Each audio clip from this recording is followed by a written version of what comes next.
nesse bloco nós vamos abordar esses artigos aí aleatórios, né? Como eu mencionei para vocês, como o nosso estudo aqui é muito com viés pragmático aí para as provas de concurso, então nossa ideia não é ficar ali discutindo possibilidades, é focar naquilo que de fato pode ser cobrado e que vai otimizar o seu estudo, que é o que você precisa. Você precisa ganhar tempo, você precisa estudar de maneira direcionada e objetiva, que é isso que vai valer no final das contas. Então vamos lá para os artigos que vão alterar aí a lei do superendividamento, tá legal? O primeiro deles, então, é o artigo 4º, que vai, em 2 momentos, alterar o Código de Defesa do Consumidor, tá legal? Que o artigo 4º, ele trata sobre princípios. Princípios do Código de Defesa do Consumidor, normalmente, é um artigo que não é muito cobrado. Até no nosso curso a gente aborda sobre isso. Não é um artigo muito aí cobrado. Mas, como nós tivemos aí a lei do superendividamento, então é bom a gente ficar atento, sobretudo, com relação a esses 2 incisos, né? Então a educação financeira e ambiental, isso aqui fui eu que incluí, inclusive, no Código de Defesa do Consumidor, né? Para quem não sabe, eu assessorei o relator no Senado Federal, e essa redação aqui, essa ação direcionada à educação ambiental foi a minha inclusão aí que eu coloquei no texto aí, tá bom? Então, educação financeira é fundamental, nós precisamos educar os consumidores. Então, é um princípio de fomento à ação direcionada à educação financeira.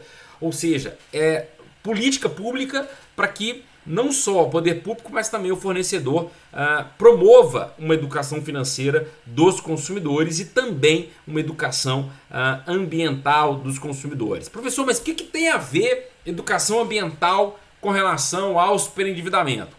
Tem a ver, né, especificamente, mas não diretamente, mas a gente tem que entender dentro de uma política de alteração legislativa, a gente acaba colocando algumas coisas que não tem tanto a ver diretamente, mas que a gente aproveita aquela oportunidade. Então, como eu sempre quis que a educação ambiental fosse algo que permanecesse de maneira direta no Código de Defesa do Consumidor, ou que entrasse de maneira mais direcionada no Código de Defesa do Consumidor, eu inseri isso aí. Então é um ponto importante aí também para tratar. E o inciso 10, que é importante, que vai falar da prevenção e tratamento. Isso aqui, gente, é importante, porque, vamos, só para vocês entenderem, quais foram os 2 pilares, basicamente, da lei? Prevenção e tratamento. Como é que a gente vai resolver o problema, digamos, do superendividamento? Primeiro, e o mais importante, prevenir. Então, um conjunto de deveres, obrigações, proibições, para que não se chegue ao superendividamento, para que se evite o superendividamento. Um deles é a promoção da educação financeira. Se nós educarmos, se nós tivermos nas escolas, se nós tivermos políticas públicas de educação financeira, uma preocupação de ensinar o consumidor a mexer melhor com o dinheiro, a não ser tão vulnerável diante da publicidade, do marketing, certamente nós vamos estar evitando o superendividamento. Então a prevenção, ele é o centro ali, é um pilar fortíssimo na lei de superendividamento, prevenir. Mas a gente não pode esquecer daqueles que já estão ou que um dia vão estar na condição de superendividados. Então, com relação a estas pessoas, não tem como prevenir só. Nós precisamos remediar. Então, tratar. Por isso que o código trouxe a lei do tratamento mesmo, como uma coisa doente, uma doentia, uma doença. O que a gente faz com doença? Não é tratar? Então, é isso. Para quem está superendividado, nós precisamos tratá-los, tratar. Por isso que se fala em tratamento. Então lembre-se desses 2 pilares, prevenção e tratamento. E um reconhecimento aqui importantíssimo, tá? Que o superendividamento, ele causa uma exclusão social do consumidor. Então, muita atenção, né? Veja que eu coloquei no material. Aliás, eu estou aproveitando, se vocês não perceberam, né?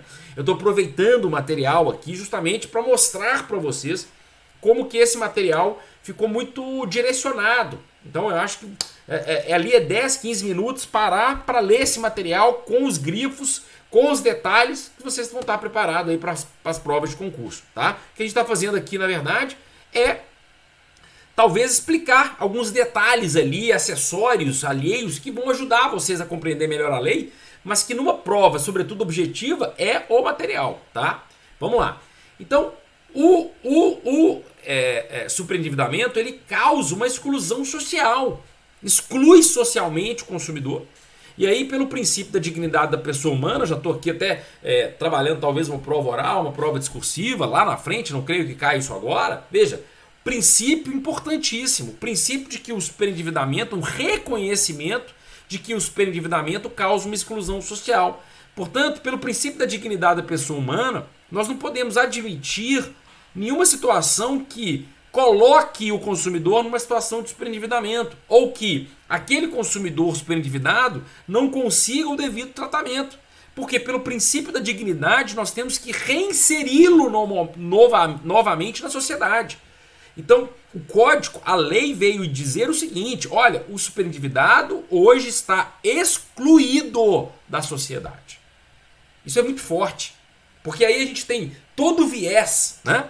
O artigo 4º é o artigo mais importante do Código de Defesa do Consumidor, porque ele é o artigo que vai tratar o quê? Dos princípios, dos objetivos, da onde a gente quer chegar.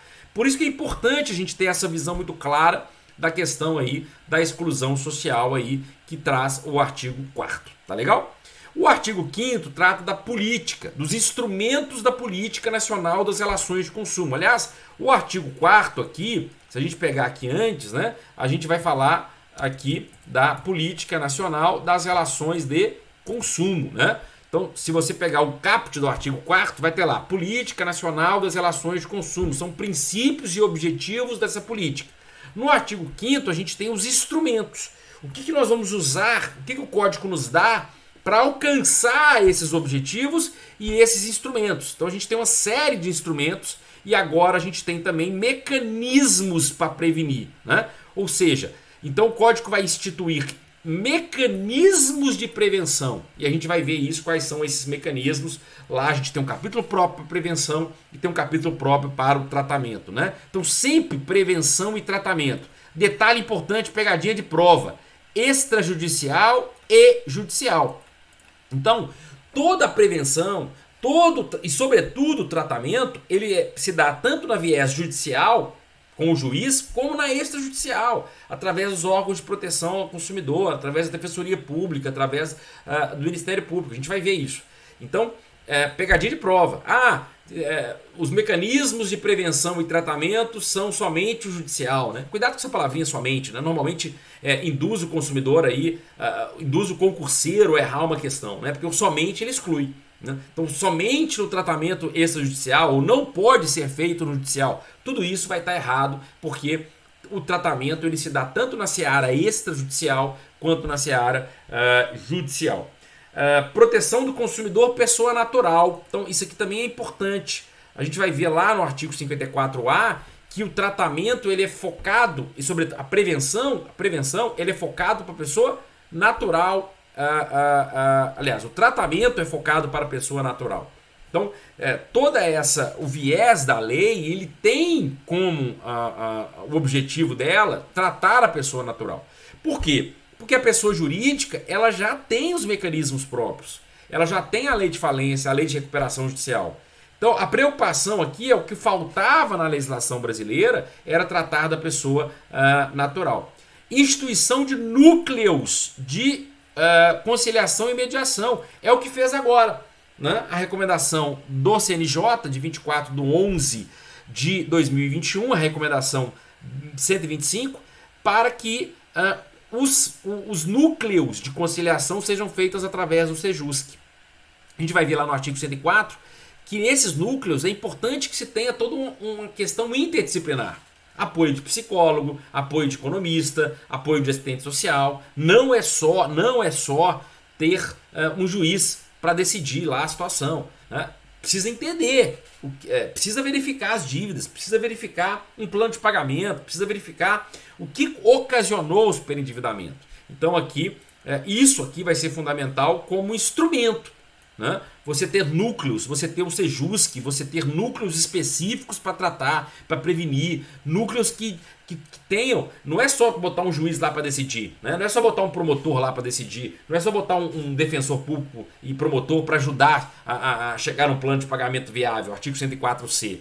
é preciso ter um apoio, é preciso ter um apoio psicológico, um apoio de um economista, alguém que vai ajudar a fazer esse plano de pagamento, alguém que entenda mais de finanças para poder verificar o que é possível aquele consumidor pagar. Então o artigo 5º vai ter esse viés. O artigo 6º é importantíssimo porque ele fala de direitos, né? Então o artigo 6º aqui, ele vai tratar dos direitos básicos do consumidor, né? Os direitos básicos. Então nós temos uma lista de direitos, inclusive a inversão do ônus da prova está aí no artigo 6º. E o que a gente tem como inclusão? 3 incisos, né, no artigo lá, na final do artigo, que vai então dar como direito ao consumidor garantias de prática de crédito responsável. Isso aqui é fundamental, aliás, é um princípio também hoje, que é o princípio de práticas de crédito responsável.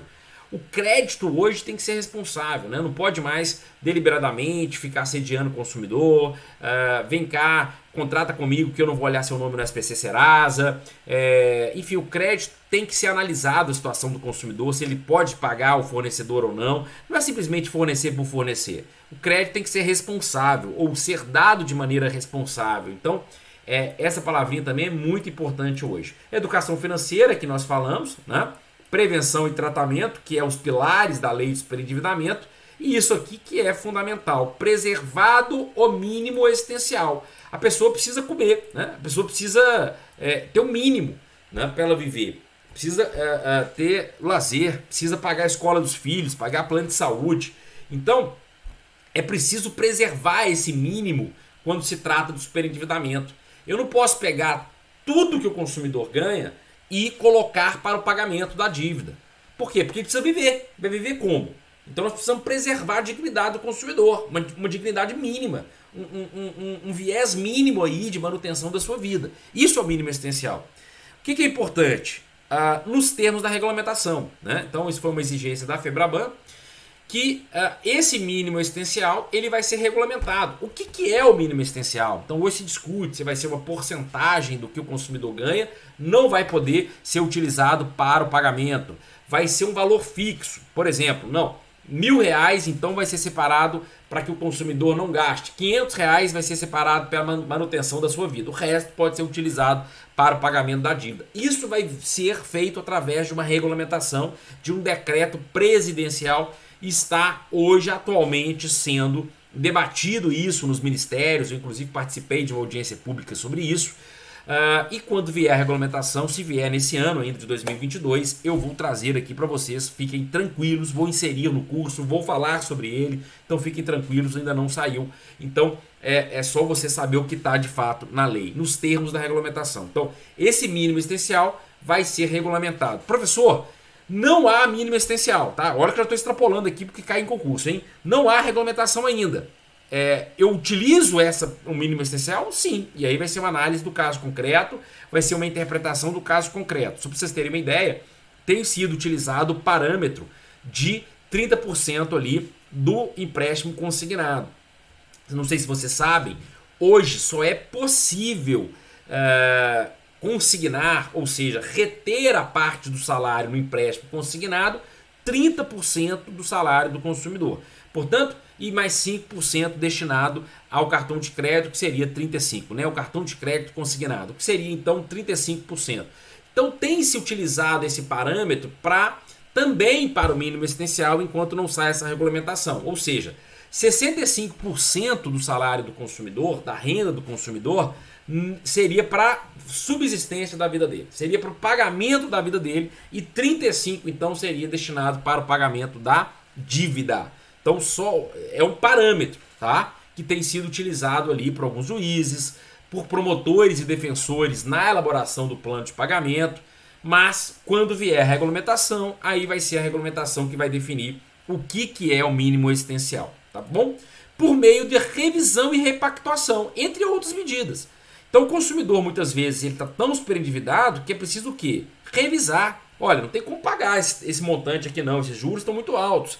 Repactuar, fazer uma nova dívida, fazer novas dívidas ali, ou seja, esquecer aquelas e fazer uma repactuação. Por quê? Porque aquele modelo anterior, com aqueles juros ali, o consumidor ficou extremamente superendividado, então é preciso que ele faça uma nova dívida. entre outras medidas, né? Por exemplo, tirar o nome dele do SPC Serasa, para que ele volte a ter dignidade. Enfim, a gente tem uma série de medidas que vão, então, garantir essa dignidade do consumidor. Preservação do mínimo existencial, a gente já falou dele aqui, é um direito do consumidor, então o mínimo existencial tem que ser preservado, tá? Nos termos da regulamentação.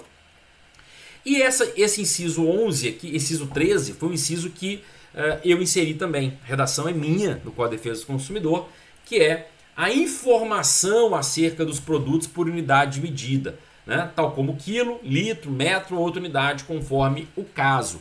Então você vai comprar uma coca de 600 ml, ou de 1 litro, ou de 2 litros, ou de 250 ml, e você precisa ter o preço referencial e não só o preço daquele produto.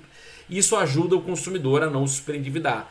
Tudo que facilitar para que o consumidor possa comprar algo de maneira muito mais sem gastar mais, ou o que seja melhor para ele. Então muitas vezes ele vai comprar uma coquinha de 250 ml para o filho dele, ou de 600 ml, e essas cocas são muito caras, né? Esse refrigerante é muito caro, porque quanto menor a embalagem, normalmente muito mais caro. Mas se eu tenho o preço referencial, por exemplo, por litro, quanto que aquela Coca-Cola que tem o preço ali de 250 ml, qual é o preço dele? R$2. Mas qual é o preço referencial? Preço referencial do litro, R$3. Então veja que às vezes vale muito mais a pena o consumidor comprar o litro, né, e despejar ali, ainda que compre um refilzinho, enfim, cada um, né? Mas ele pode ter opção. Então, o preço referencial é muito importante e é um direito hoje consagrado no Código de Defesa do Consumidor. Tá legal? E o artigo 51, que é o único artigo que vai inserir aí 2 incisos, né?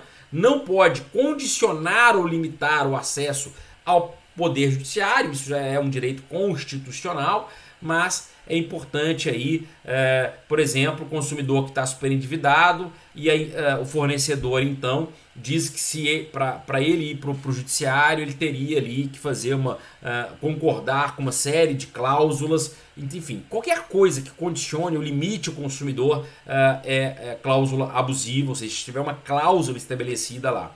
E que vai estabelecer prazo de carência quando o consumidor estiver inadimplente, né? Ou seja, em caso de impontualidade das prestações mensais ou impeça, ou seja, você ficou 2 meses sem pagar, você vai ficar 2 meses de prazo, mais 2 meses de prazo de carência, ou seja, não vai estar ali, por exemplo, num plano de saúde, você não vai poder utilizar o plano de saúde naqueles 2 meses. Isso é uma cláusula abusiva, muitas vezes a gente percebe isso no mercado e isso também foi garantido aqui no artigo 51. Ou que vai impedir o estabelecimento integral dos direitos do consumidor por meio de pagamento a partir da prorrogação da mora. Ou seja, o consumidor purgou a mora ou fez o acordo, ou seja, acabei mexendo aqui, né? Não pagou, na verdade, ou seja, o consumidor pagou aquilo que devia, fez o acordo, restabelece integralmente seus direitos. Não há que estabelecer um prazo de carência para que depois do pagamento volte às condições que ele tinha, por exemplo, num contrato, num seguro, num contrato de plano de saúde, num seguro e etc. São as cláusulas aí abusivas, tá? Acabei tirando aqui, estou procurando a setinha, achei. A partir da prorrogação da mora ou do acordo. Então foi isso. Ou seja, o Código altera o artigo 4º, 5º, 6º e 51. A partir de agora a gente vai falar da prevenção. Então, no próximo bloco, um capítulo próprio da prevenção, prevenir, esse é o viés aqui, na lei de superendividamento. Aguardo você lá, tá legal? Um grande abraço, fique com Deus.